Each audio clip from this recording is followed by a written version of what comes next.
Hi, Christopher Rodrigues, and I'm Chairman of Visit Britain here at WTTC in Japan. Thank you for taking some time out to speak to Breaking Travel News. We're here in Japan, in Tokyo, as you say.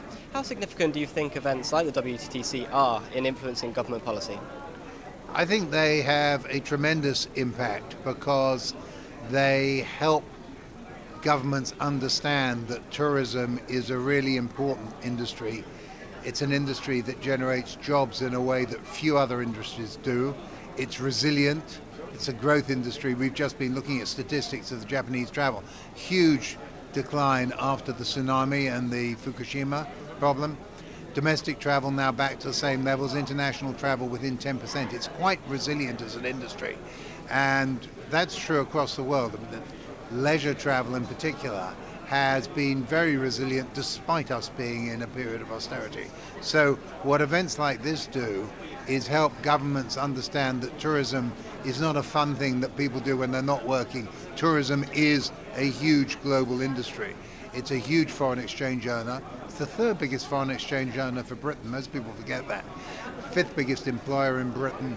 Huge multiplier effect. And that story gets taken to countries around the world. So in Japan last night we had the Prime Minister coming to talk to us about his commitment to tourism and the importance that tourism will play in future Japanese economic plans. You acknowledge the importance to Japan of the industry. Perhaps some of the headlines back in the UK haven't been so positive. Concerns over airport capacity in the southeast, air passenger duty, things like that. Would you say the British government is aware of the significance of tourism? I think this government is aware of the significance of tourism.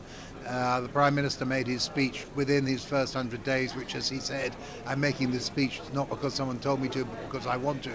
And the commitment we've had from Jeremy Hunt as our Secretary of State at DCMS, the additional funding we've had for marketing for the first time in a decade. We've never had additional funds. We would have had shrinking funds. We had the great campaign which we're running around the world as additional funding from the government. They get it.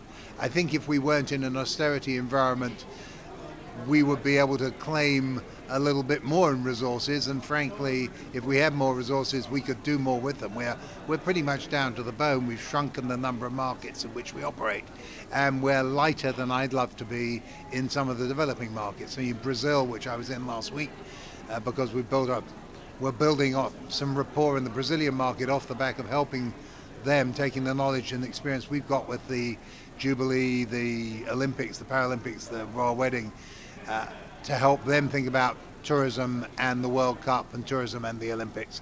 So off the back of that, we're building a rapport. That's our fifth biggest long-haul market for Britain now, and South America and Brazil in particular is a hugely important long-term market.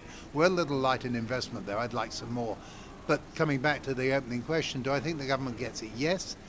Do I think they are considering how they are going to deal with the airport issue? Yes. The lobby, not just from Visit Britain quietly, but from the airline industry very loudly, is we're an island. If you can't land the planes, people can't come unless they come by Eurotunnel, which is very big, but that doesn't work if you're coming from China. It's sort of interesting. The Prime Minister asked questions about why have we been less successful in attracting Chinese to Britain than Germany has. It's got 3 times as many people going to Germany from China as we have from China to Britain. The answer is Lufthansa flies 3 times as often to more places. There is more lift from China to Germany than there is from China to the UK. It's kind of predictable. And Heathrow, whether we like it or not, is, and in the industry I like it, it is an anchor airport. It is a place where you can interchange as well as land. And to say to a foreign carrier the solution is Stansted. I mean, Stansted's a good airport, but the interconnectivity of Stansted is not the interconnectivity of Heathrow. So, while Heathrow is your hub airport, finding a way to get more planes into Heathrow for more places in the developing, well, it's no longer the developing economies, it's the growth economies of the world. Jim O'Neill's just moved from talking about BRICS, the chairman of Goldman Sachs Asset Management, moved from talking about the BRICS, Brazil, Russia, India, China, to talking about the growth 8. Korea. And Korea is a very sophisticated economy. Uh, you need to build bridges and you need to get capacity out of those countries into our country. Back in the UK, obviously two headline events this year: the Summer Olympics and then the Royal Jubilee. Other way round. Oh, the entire in chronological order, yes, certainly. How was reception? I mean, it's obviously very exciting in the media. Ahead of it, there's only 100 days to go now. Yeah. How has it been from your side? I think we're in as strong a place as we could expect to be. From a tourism perspective, there are two things you think about. One is this is an opportunity to showcase Britain, to build the aspiration to travel. That's much more important for us as a tourism industry than the event itself.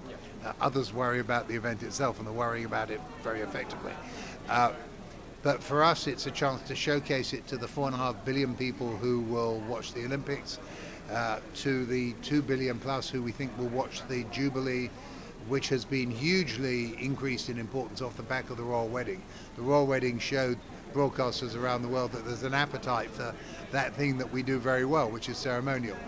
The Royal Jubilee weekend is going to be spectacular, and the pageant of boats, the 1,000 boats, is going to be pretty impressive. And there's Derby on the first day, there's the concert in the Mall, there's a celebration of Thanksgiving in St. Paul's. So it'll be a big domestic event, and I think a well televised international event. In the year of major events, the history says you have a drop in tourism because people say, I'd love to come to Britain, but not this year.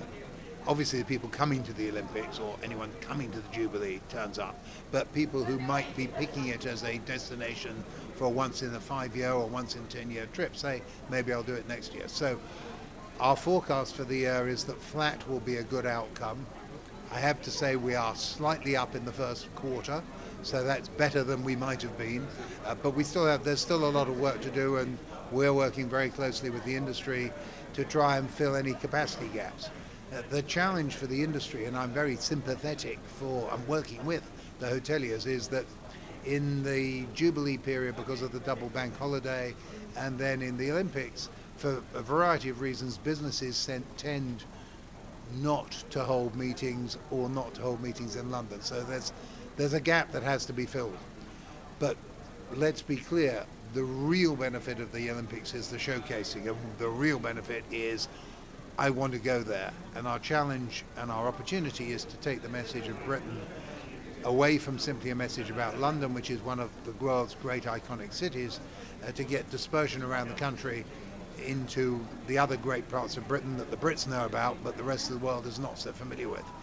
And with that in mind, we spend a lot of time in the last few months working with broadcasters around the world. So, for example, in the autumn, NBC spent a month with us going around Britain, and there's a huge amount of material in the can that they can interweave into their Olympic broadcasts, not just about the Olympic Games site in East London, but about the whole of the country. So that's an example of what a national tourism agency that's really sweating the asset of the Olympics and the Jubilee does.